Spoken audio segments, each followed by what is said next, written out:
Hello and welcome to my channel, or welcome back to my channel. My name is Jay and this is a web of classic tales. If you're enjoying the videos, please like, subscribe, and share. If you want notifications every single time a new video is uploaded, please click on the little bell icon. Today we'll continue reading Frank Baum's The Wonderful Wizard of Oz. The four travelers passed through the rest of the forest in safety, and when they came out from its gloom, saw before them a steep hill, covered from top to bottom with great pieces of rock. "That will be a hard climb," said the Scarecrow. "But we must go over the hill nevertheless." So he led the way, and the others followed. They had nearly reached the first rock when they heard a rough voice cry out, "Keep back!" "Who are you?" asked the Scarecrow. Then a head showed itself over the rock, and the same voice said, "This hill belongs to us, and we don't allow anyone to cross it." "But we must cross it," said the Scarecrow. "We are going to the country of the Quadlings." "But you shall not," replied the voice, and there stepped from behind the rock the strangest man the travelers had ever seen. He was quite short and stout and had a big head, which was flat at the top and supported by a thick neck full of wrinkles. But he had no arms at all, and, seeing this, the Scarecrow did not fear that so helpless a creature could prevent them from climbing the hill. So he said, "I'm sorry not to do as you wish, but we must pass over the hill whether you like it or not." And he walked boldly forward. As quick as lightning, the man's head shot forward, and his neck stretched out until the top of the head, where it was flat, struck the Scarecrow in the middle, and sent him tumbling over and over down the hill. Almost as quickly as it came, the head went back to the body, and the man laughed harshly as he said, "It isn't as easy as you think."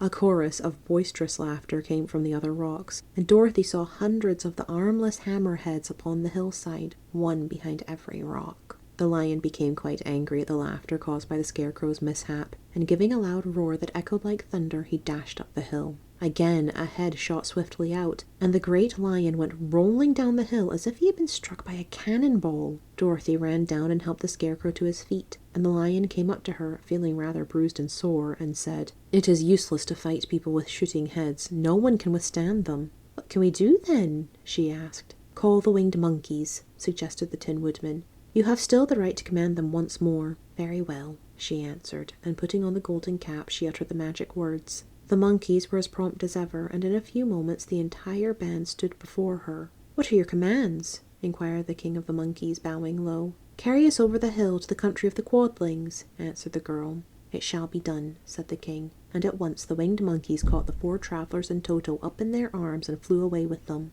As they passed over the hill, the Hammerheads yelled with vexation and shot their heads high in the air, but they could not reach the winged monkeys, which carried Dorothy and her comrades safely over the hill and set them down in the beautiful country of the Quadlings. "This is the last time you can summon us," said the leader to Dorothy, "so goodbye and good luck to you." "Goodbye and thank you very much," returned the girl, and the monkeys rose into the air and were out of sight in a twinkling. The country of the Quadlings seemed rich and happy. There was field upon field of ripening grain, with well-paved roads running between, and pretty rippling brooks with strong bridges across them. The fences and houses and bridges were all painted bright red, just as they had been painted yellow in the country of the Winkies and blue in the country of the Munchkins. The Quadlings themselves, who were short and fat and looked chubby and good-natured, were dressed all in red, which showed bright against the green grass and the yellowing grain. The monkeys had set them down near a farmhouse, and the four travelers walked up to it and knocked at the door. It was opened by the farmer's wife, and when Dorothy asked for something to eat, the woman gave them all a good dinner, with 3 kinds of cake and 4 kinds of cookies, and a bowl of milk for Toto.